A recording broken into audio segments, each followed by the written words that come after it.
Bonjour et bienvenue dans ce nouvel épisode du podcast de la revue Austin Québec.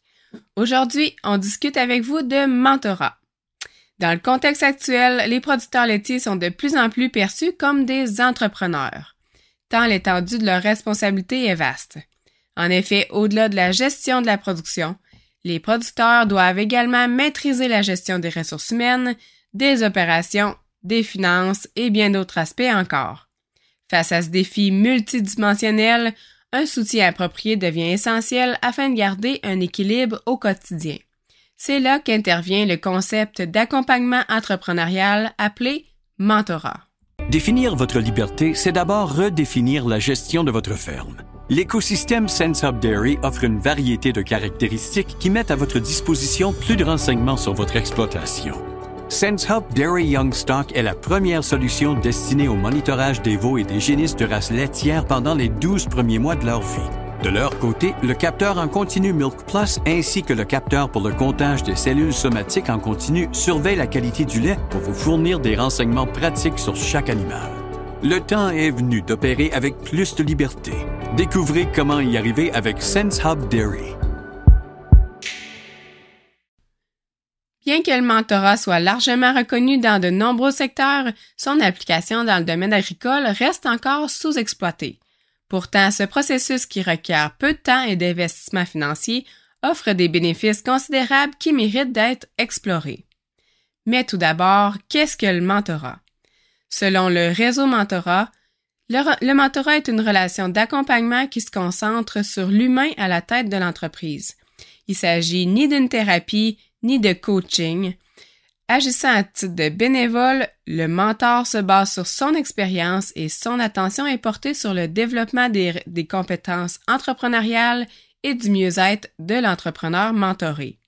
Ce processus est basé sur la confiance, l'écoute et le respect mutuel. Grâce à ce programme, un propriétaire d'entreprise peut bénéficier de l'aide et de l'écoute d'un mentor qui a déjà emprunté le chemin de l'entrepreneuriat et vécu plusieurs expériences dignes d'être partagées, soit sous forme individuelle ou en groupe. Chaque région du Québec est couverte par un organisme comme un centre local de développement, qu'on appelle CLD, une société d'aide au développement des collectivités, SADC, une chambre de commerce et d'industrie, CCI, ou tout autre organisme de développement économique qui offre un service de mentorat. En contactant directement ces organismes ou encore le réseau mentorat qui chapeaute chacune des cellules de mentorat du Québec, un entrepreneur peut facilement avoir accès à un mentor. Le responsable de ces organismes procédera à une brève entrevue avec le futur mentoré et tentera de créer le match parfait avec un mentor. Volontairement, il ne gémellera pas un mentor qui œuvre dans le même domaine que le mentoré, au risque de tomber dans le savoir-faire, dans l'expertise ou dans le conseil. Donc, le conseil ne fait pas partie du discours d'un mentor, l'accent est réellement mis sur le savoir-être. La durée de la relation mentorale s'échelonne sur une période d'environ 12 à 24 mois à raison d'un rendez-vous par mois selon les besoins du mentoré. Il peut y avoir des périodes plus occupées dans son entreprise où les rencontres seront plus espacées, comme par exemple l'été, mais dans le but de profiter pleinement de l'expertise du mentor, on recommande dès la fin d'une rencontre de planifier le rendez-vous suivant et de s'y conformer. Même si on peut penser que le temps manque pour ce genre de séance, Sarah Côté, conseillère en mentorat chez Destination Entreprise dans la région des Bois-Francs, signale qu'il faut le voir comme du temps à privilégier pour soi pour prendre du recul vis-à-vis son entreprise. C'est une occasion de se déposer, ça peut même donner un second souffle à son entreprise. Le rôle du mentor est d'assister le mentoré dans la traversée de ses défis quotidiens en mettant à profit son expérience, son écoute et ce qu'on décrit comme étant du savoir-être. La dyade, c'est-à-dire le duo formé du mentor et du mentoré, se réunit pour discuter du sujet choisi par le mentoré. Dans tous les cas, et ce pour toutes les rencontres, C'est toujours le mentoré qui décide du sujet abordé pendant l'entretien avec son mentor. Pendant les rencontres, ce dernier peut décider d'aborder des événements du quotidien qui le tracassent, une difficulté à laquelle il fait face, une situation problématique qu'il anticipe, etc. Le mentor est principalement en mode écoute, puis au moment opportun, il prend la parole pour poser des questions qui laissent matière à réflexion ou bien pour partager ses expériences et ses acquis avec son mentoré. Selon Mélanie Bordelot, conseillère au réseau Mentorat, le mentorat n'est pas du coaching ni de la consultation.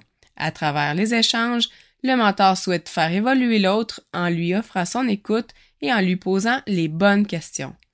Simplement en expliquant une situation à son mentor, le mentoré viendra prendre conscience de ses idées, découvrira par lui-même d'autres angles et sera amené à réfléchir autrement. Bien qu'il n'y ait pas d'âge ni de genre précis qui définisse un mentoré, ceux-ci se rejoignent tous sur un même point commun. Ils ont des compétences à acquérir dans le but d'atteindre des objectifs professionnels et personnels qui se sont fixés. Ils peuvent être rendus à différentes étapes de leur parcours entrepreneurial, soit des entreprises en démarrage, en croissance, en période de transition ou en reprenariat. Sarah Côté mentionne que le thème le plus récurrent dans les demandes de mentorat qu'elle traite est certainement l'isolement. Les cellules de mentorat régionales sont très actives et souhaitent faire leur part pour briser l'isolement des entrepreneurs. En agriculture, les travailleurs de rang œuvrent aussi en ce sens, mais parfois certains individus ont aussi besoin de parler avec des gens qui sont passés par les mêmes difficultés. C'est à ce moment que les mentors entrent en jeu. Dans quelques cas où le besoin dépasse les compétences du mentor, celui-ci va référer à son protégé à un autre organisme avec une expertise plus précise, comme dans le cas de détresse psychologique. Mélanie Bordelot, qui accompagne des agriculteurs en session de mentorat de groupe, observe qu'au départ, ceux-ci ne se considèrent pas toujours comme des entrepreneurs.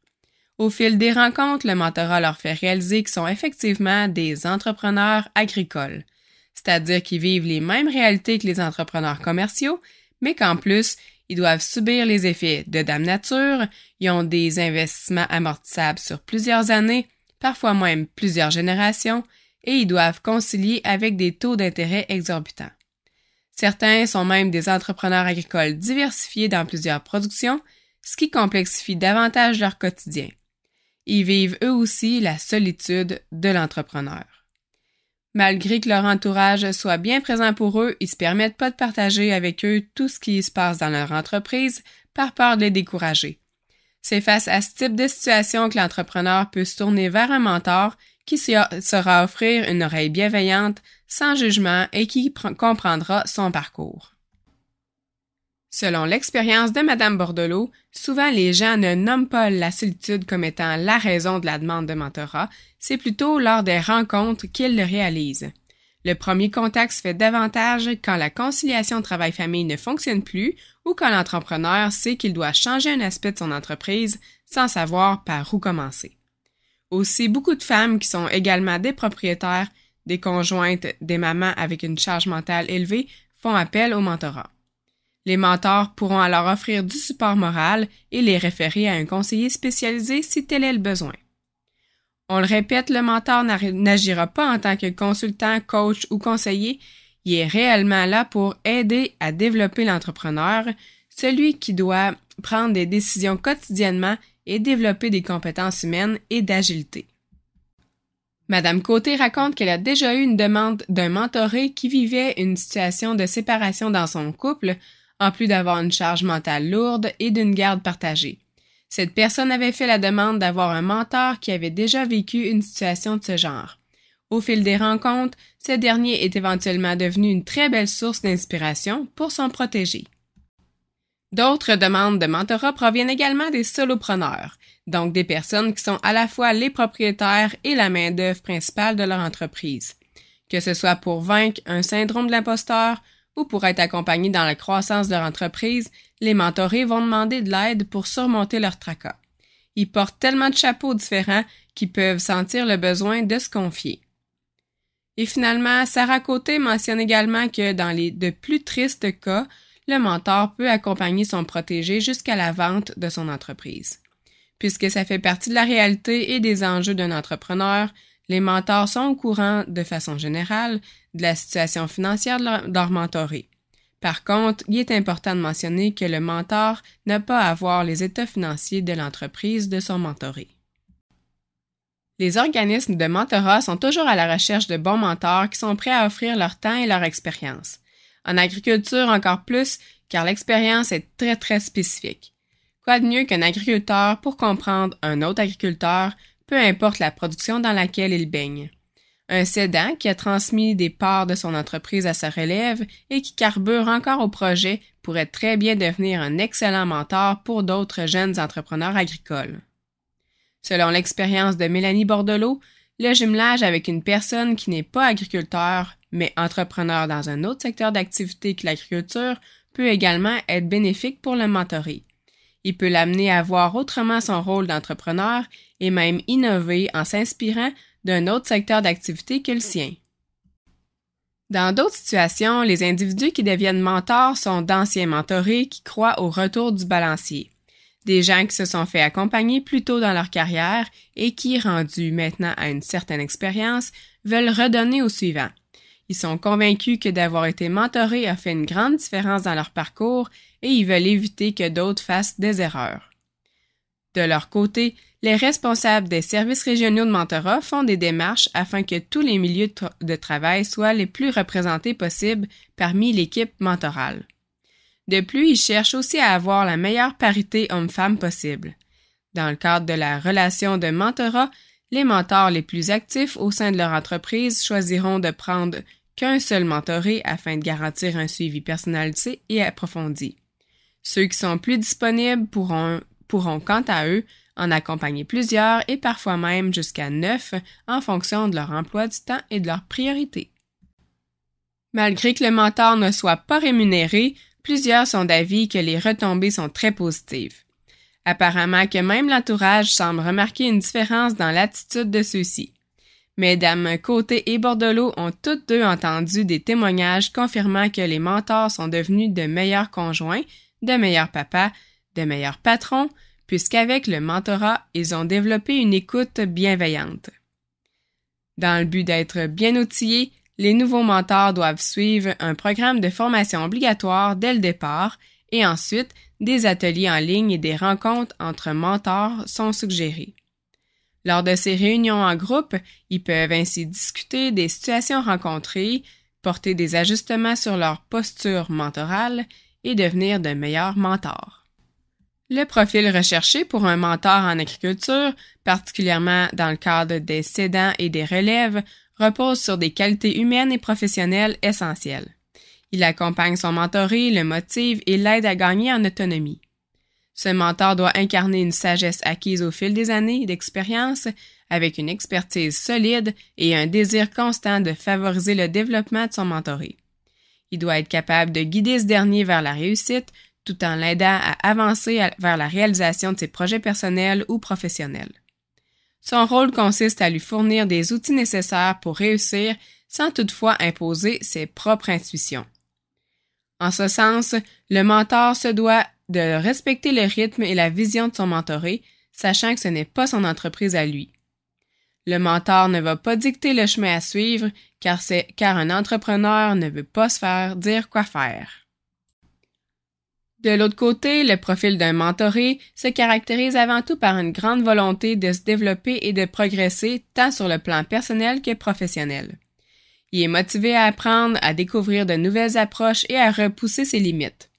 Un mentoré est une personne réceptive aux conseils, prête à écouter et à intégrer les retours qu'on lui offre pour grandir. Il sait que le chemin de l'évolution passe par une remise en question constante et qu'il doit investir du temps et de l'énergie dans son propre parcours. Le mentoré est aussi quelqu'un qui fait preuve d'ouverture d'esprit, disposé à discuter de ses inquiétudes, de ses doutes et de ses objectifs.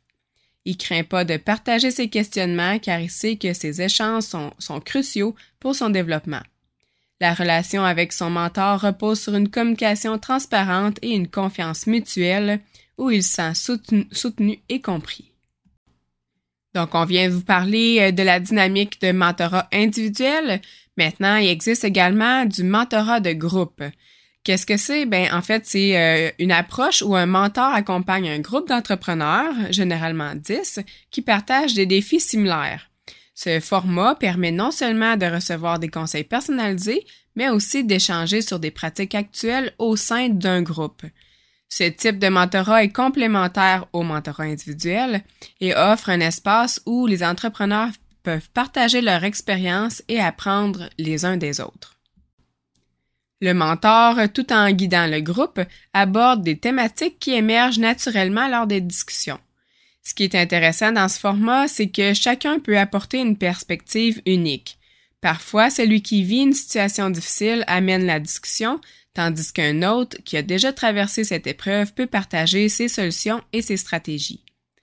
D'autres encore, n'ayant pas vécu cette situation, peuvent se préparer à l'avenir grâce aux échanges. Mélanie Bordelot précise que le principe de mentorat de groupe repose sur l'idée que quand on aide quelqu'un, on s'aide aussi soi-même. Les participants discutent non seulement des bonnes pratiques, mais aussi des erreurs à éviter, apprenant ainsi de façon plus collective. En entrepreneuriat, le temps, c'est de l'argent, et ce format permet de bénéficier des expériences des autres pour anticiper certains obstacles et prendre une longueur d'avance. De plus, la diversité des productions et des parcours dans le groupe peut être une source d'inspiration. Elle pousse les entrepreneurs à repenser leurs méthodes, à voir les choses sous un angle différent et à développer des idées nouvelles pour améliorer leur propre façon de faire. Le mentorat de groupe devient ainsi un puissant levier pour progresser plus rapidement, tout en renforçant l'idée de collaboration. Le MAPAC, en collaboration avec le réseau mentorat, offre sans frais à des relèves agricoles de moins de 40 ans l'opportunité de participer à ce type de rencontre. Il existe également un autre type de mentorat qu'on appelle le mentorat politique. Les agricultrices du Québec ont mis sur pied un programme de mentorat politique appelé Embarque, dans le but d'outiller les hommes et les femmes qui désirent occuper des fonctions d'élus. Ce type de mentorat a été créé afin d'aider ceux et celles qui veulent s'impliquer dans le monde agricole syndical. Ils peuvent ainsi recevoir du soutien d'une personne plus expérimentée qui siège déjà depuis au moins 5 ans sur un conseil d'administration de l'Union des producteurs agricoles. Ce mentorat spécialisé amène plusieurs avantages et offre l'occasion d'élargir son réseau de contacts. Il permet à la personne mentorée d'augmenter sa confiance en ses capacités et d'être mieux outillée pour les défis que font face les membres de conseil d'administration. Par exemple, une personne qui veut bénéficier de ce programme peut avoir comme objectif d'avoir davantage confiance en soi, de mieux gérer le stress lors de la prise de parole, d'augmenter son sentiment d'efficacité lors des réunions de conseil d'administration, de viser une meilleure compréhension de l'environnement et de la culture opérationnelle, de mieux gérer les situations conflictuelles ou d'acquérir une meilleure autonomie professionnelle. Sandrine Demers, agente de communication aux agricultrices du Québec, indique qu'il existe déjà une forme de mentorat non officiel qui se pratique entre certains élus. Par contre, dans ce cas-ci, cette relation mentorale encadrée est d'une durée de 6 mois et permet de suivre les étapes prédéfinies, de se fixer des objectifs concrets et d'exprimer ses craintes et ses doutes en toute confidentialité. Le programme, piloté par les agricultrices du Québec, a également comme objectif de faire valoir la place de la femme au sein des organismes syndicaux et donc la présence d'une femme est obligatoire dans toutes les relations mentorales, soit à titre de mentor ou de mentoré. En somme, le mentor en agriculture doit être un véritable guide, un modèle de sagesse et un acteur clé dans le développement de son mentoré, tout en favorisant une relation de confiance et de partage. Le savoir-être entrepreneurial ou politique n'est pas naturel chez tout un chacun. Il est difficile à mesurer quotidiennement, mais ce sont des petits soins tout au long du cheminement d'un agriculteur qui font qu'en fin de compte, le support obtenu d'un mentor fait une différence dans le succès de l'entreprise ou de son parcours politique.